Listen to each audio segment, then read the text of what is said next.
अस्सलाम वालेकुम बच्चों, दिस इज साकिब मुफीज। आज मैं हाजिर हुआ आपके सामने हाइपोथेसिस के कुछ दो सवालात लेकर। और इंशाल्लाह ताला मैं कोशिश करूंगा कि आपके कुछ कॉन्सेप्ट्स क्लियर हो जाएं इन दो सवालों की मदद से। हाइपोथेसिस आपको थोड़ा सा इंट्रोडक्शन देते चलूं। मैं हाइपोथेसिस का मतलब होता है किसी भी पॉपुलेशन पैरामीटर के बारे में कोई अजम्पशन या कोई क्लेम किया जाए, और फिर हम अप्लाई करते हैं टेस्टिंग ऑफ हाइपोथेसिस। उसका मतलब होता है उस अजम्पशन को, उस क्लेम को या उस स्टेटमेंट को एक स्टेटिस्टिकल प्रोसेस के जरिए हम चेक करेंगे कि भाई ये सही है या नहीं है। इसके लिए हमें 6 स्टेप्स परफॉर्म करने पड़ते हैं, जिसमें पहला स्टेप होता है आपके पास नल हाइपोथेसिस, दूसरा ऑल्टरनेटिव हाइपोथेसिस, तीसरा लेवल ऑफ सिग्निफिकेंस, चौथा होता है आपके पास टेस्ट स्टेटिस्टिक, जिसमें आप कोई फार्मूला लगा के वैल्यू कैलकुलेट करते हैं। उसके बाद आप क्रिटिकल रीजन वाला स्टेप परफॉर्म करते हैं और आखिर में फिर आप कंक्लूजन बताते हैं। ठीक है, तो पहला सवाल स्टार्ट करते हैं। पहला सवाल लिखा हुआ क्या है, मैं आपको पढ़ दूं एक दफा। The time a patient must wait before being attended by a physician in a hospital has been observe for 100 randomly selected patients. The sample mean is 70.3 minutes and the sample standard deviation is 28.2 minutes. Test the hypothesis that the mean waiting time in the hospital is not more than 65 minutes. Use 5% level of significance.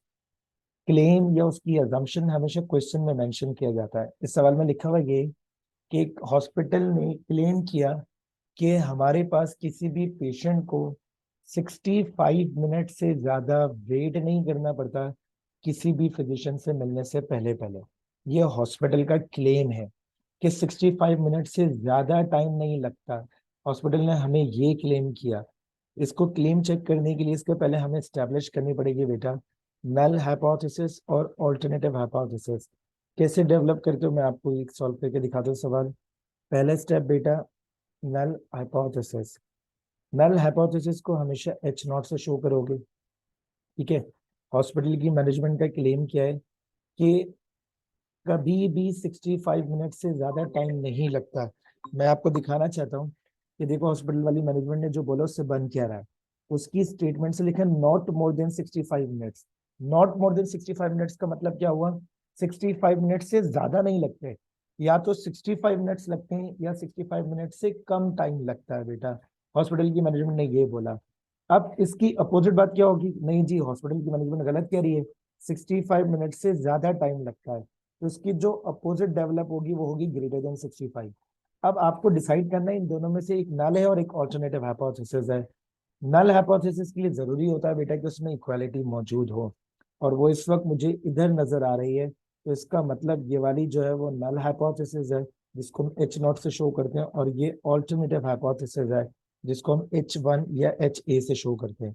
मैं वापस क्या आया, मैंने लिखा भाई null hypothesis है less than equals to 65 minutes. तो इसकी अपोजिट जो होगी बेटा वो होगी ऑल्टरनेटिव हाइपोथेसिस।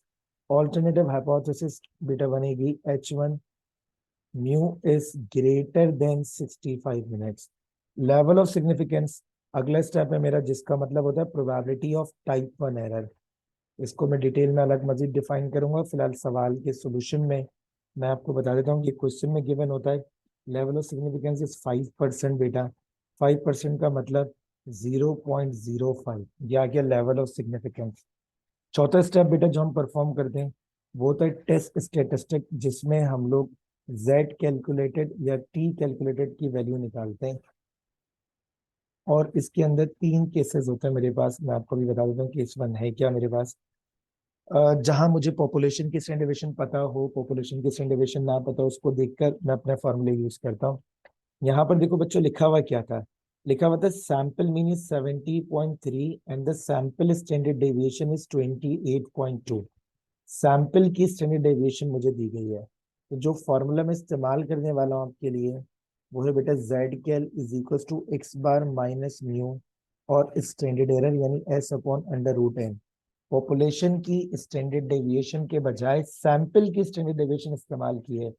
जब एन 30 से बड़ा होता है तो उसको हम बोलते हैं लार्ज सैंपल साइज, और जब सैंपल साइज लार्ज होता है तो पॉपुलेशन की स्टैंडर्ड डेविएशन और सैंपल की स्टैंडर्ड डेविएशन तकरीबन एक दूसरे के बराबर होते हैं। तो हम यूज कर सकते हैं पॉपुलेशन की स्टैंडर्ड डेविएशन के बजाय सैंपल की स्टैंडर्ड डेविएशन। तो ये फॉर्मूला हम इस्तेमाल करेंगे बेटा। इसमें एक्स बार मैं आपको फिर से दिखाऊं, एक्स बार 70.3 है और पॉपुलेशन मीन जो आप जिससे आपने हाइपोथेसिस बनाई है वो इस्तेमाल करेंगे। आपने लिखा 70.3 minus 65 upon standard deviation of sample which is 28.2 और बेटा अंडर रूट एन, एन मतलब सैंपल साइज। अब आप इस पूरे को सॉल्व करेंगे, मैं सॉल्व कर लेता हूँ, मुझे थोड़ा सा 1-2 सेकंड का टाइम दें। इसको सॉल्व करने पर 70.3 माइनस 65 और फिर बेटा डिनोमिनेटर में 28.2 अंडर रूट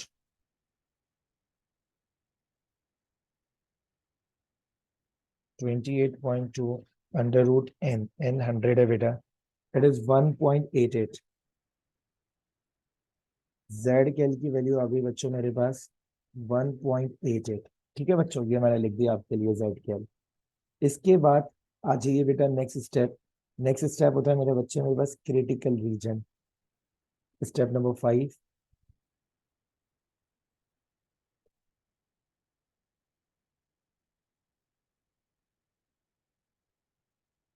क्रिटिकल रीजन में बच्चों आप लोग एक सिमेट्रिकल कर्व बनाते हैं, नॉर्मल कर्व। अच्छा, अब आपने डिसाइड करना होता है सबसे पहले डायग्राम बनाने से पहले कि भाई ये वन टेल टेस्ट है या टू टेल टेस्ट है। तो वन टेल टेस्ट और टू टेल टेस्ट का पता हमेशा ऑल्टरनेटिव हाइपोथेसिस को देखकर लगता है। अगर ऑल्टरनेटिव हाइपोथेसिस के अंदर बेटा नॉट इक्वल टू होता है तो ये टू टेल टेस्ट बनता है, और अगर ग्रेटर देन या लेस देन का सिंबल होता है तो ये वन टेल टेस्ट बनता है। ग्रेटर देन पर ये राइट टेल टेस्ट होता है और लेस देन के ऊपर ये लेफ्ट टेल टेस्ट होता है। मैं बच्चों को याद दहानी के लिए कहता ये हूँ कि ये जो ग्रेटर देन है इसको तुम एरो हेड समझो। अगर ये एरो हेड है तो ये आपको डायरेक्शन बता रहा है, किस साइड पर डायरेक्शन बता रहा है, राइट साइड के ऊपर। इसका मतलब आपका जो क्रिटिकल रीजन बनेगा वो बनेगा बेटा on the right side of the symmetrical curve. ये आ गया आपके पास बच्चे मेरे क्रिटिकल रीजन। ये आपके पास जो अनशेडेड एरिया है this is called acceptance region, और ये आपके पास कहलाता है क्रिटिकल रीजन बेटा। आपको यहाँ पर z टेबुलेटेड वैल्यू लिखनी है। z टेबल से देखकर यहाँ आपको क्वेश्चन में गिवन है 1.65 बेटा। तो 1.65 अब यहाँ लिखेंगे, मैं आपके लिए लिख देता हूँ 1.65। राइट साइड पर होगी तो बेटा पॉजिटिव वैल्यू लिखेंगे, लेफ्ट साइड पर होगी बेटा तो निगेटिव में लिखते हैं हम लोग। 1.65 मैंने यहाँ लिखा। अब आपको चेक करनी है बेटा अपनी कैलकुलेटेड वैल्यू। आपकी कैलकुलेटेड वैल्यू 1.88 है। आपने चेक ये करना है कि आपकी कैलकुलेटेड वैल्यू बेटा एक्सेप्टेंस रीजन में जा रही है या आपकी कैलकुलेटेड वैल्यू बेटा क्रिटिकल रीजन में जा रही है। आपकी कैलकुलेटेड वैल्यू 1.88 जो यकीनन इस 1.65 से बड़ी है। On the right side of 1.65 बेटा आपके पास होती हैं बच्चों कौन सी वैल्यूज बेटा, आपके पास बड़ी values on the right side बेटा। तो इसका मतलब ये है कि 1.88 लाई कर रहा होगा आपके पास क्रिटिकल रीजन के अंदर बेटा। कैलकुलेटेड वैल्यू क्रिटिकल रीजन में लाई करने का मतलब ये होता है कि आपको नल हाइपोथेसिस को रिजेक्ट करना है बेटा। इसका मतलब ये वाली बात आपने रिजेक्ट कर दी तो इसका मतलब ये वाली बात सही साबित हुई। और इस वाली बात में लिखा हुआ क्या था कि हॉस्पिटल में वेटिंग टाइम 65 मिनट से ज्यादा है। हॉस्पिटल की आपको याद रहे हॉस्पिटल की मैनेजमेंट ने क्लेम किया था कि मीन वेटिंग टाइम जो वो does not exceed is not more than 65 minute, 65 minute से ज्यादा नहीं है। ये वाली बात उनका ये क्लेम हमारे स्टेटिस्टिकल प्रोसेस से गुजरने के बाद उनकी ये स्टेटमेंट उनका ये क्लेम जो है वो रिजेक्ट होता हुआ मुझे नजर आ रहा है, क्योंकि आपकी कैलकुलेटेड वैल्यू बेटा लाई कर रही है क्रिटिकल रीजन के अंदर। तो फाइनल स्टेप आप जो परफॉर्म करेंगे जिसमें आपने कंक्लूजन लिखना है बेटा, कंक्लूजन के अंदर आप ये सारी बात मेंशन करेंगे। जैसे मैं आपके लिए सब लिखता हूँ कंक्लूजन लिखने का तरीका। Since z cal lies in critical region, therefore we reject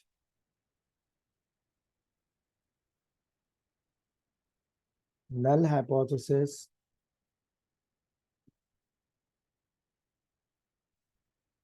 and conclude that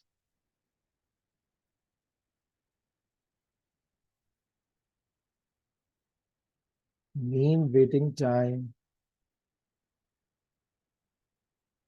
before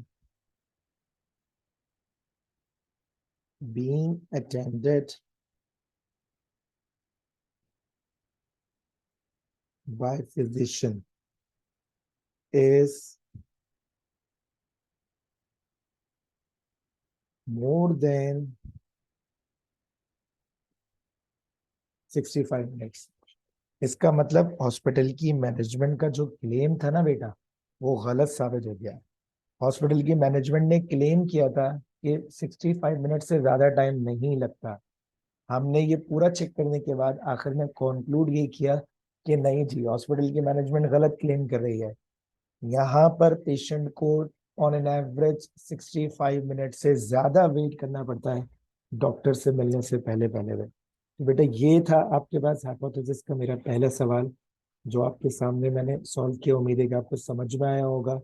इसके बाद बेटा ये जो दूसरा सवाल है, ये आप लोगों ने खुद ट्राई करना है। मैं आपके लिए इसकी नल हाइपोथेसिस और अल्टरनेटिव हाइपोथेसिस जरूर आपसे मैं डिस्कस कर लेता हूँ। The mean weight of a tablet of a certain drug is claimed to be 50 mg with a standard deviation of 0.4 mg। एक फार्मास्यूटिकल कंपनी है, उसने बोला ये कि हम एक टैबलेट बनाते हैं, उसमें ड्रग की मिकदार हम 50 mg रखते हैं, ना ज्यादा ना कम। 50 mg हम ड्रग की मिकदार रखते हैं और स्टैंडर्ड डेविएशन 0.4 है।